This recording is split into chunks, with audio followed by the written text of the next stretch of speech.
I'm Anil Kumar, and in this example we will see how to find limit of a function using properties of limit. The question here is find limit of x cubed minus 2x squared minus 3 divided by x plus 5 as x approaches 1. Now we are going to use the properties of limit to solve this particular question. So we could write that the limit of the function could be written as limit of the now we will use two properties here. One is sum and product property, right? So limit of sum of functions is sum of their limits, right? So we're using the property of sum and difference, right? So that ways we can write the limit of the whole function as combination of limit when x approaches 1 for x cubed minus limit when x approaches 1 for 2x squared minus limit when x approaches 1 for 3. Now that is the quotient property. When I divide, then it is the quotient property, right? Now in some of the books you can number them by saying property number 1, 2, 6, 7, something like that. But since I'm not following any particular book, so I'll explain what each property is.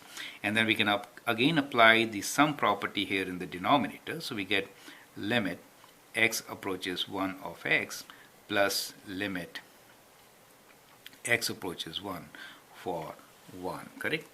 Now let us continue with these properties. Now here you will see we'll apply the power property now. X cubed is a power, correct?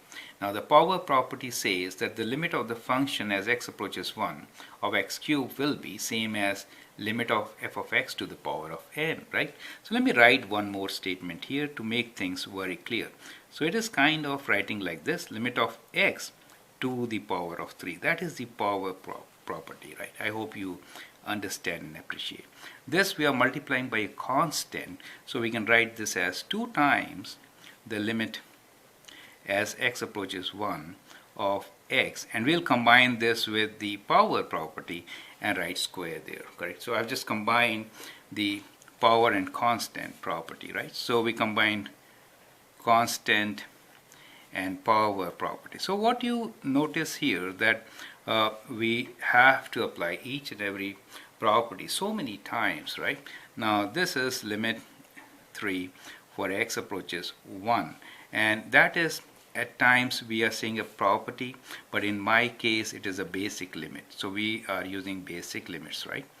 This is basic limit of constant.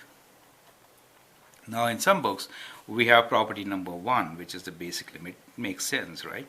So divided by the limit of these. So here limit when x approaches 1, let me write this as 1 itself, and this is also basic property for me, and it is property number 2 for those who are following Nelson, right?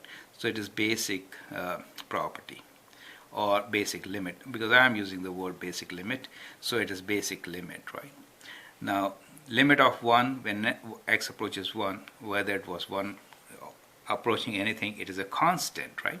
So it is going to be 1, and that is the constant property. So when the question is find limit using properties of limits, you have to reason out for each and every statement and no shortcuts, right? So I'm taking time to describe. You have to describe like that, and don't skip this step, right? At times it looks obvious, but that is not the right way.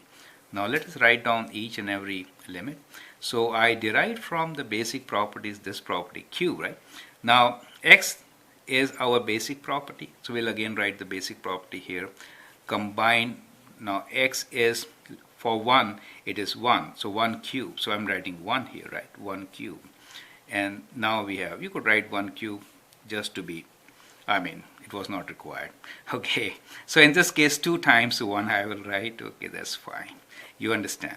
So limit of the function x when x approaches 1 will be, we'll substitute 1 here. So we get 1, and 1 square is 1. That's how we get. And here it is limit of a constant, which is 3. And denominator is 1 plus 1, which is 2 for us. Now we can combine these terms. So we have 1 minus 2 minus 3. That means minus 5 from 1 gives us minus 4 over 2, or the limit is minus 2.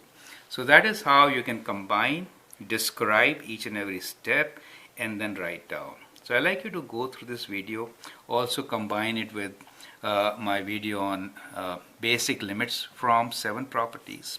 That should help you to understand this concept fairly well. Thank you and all the best.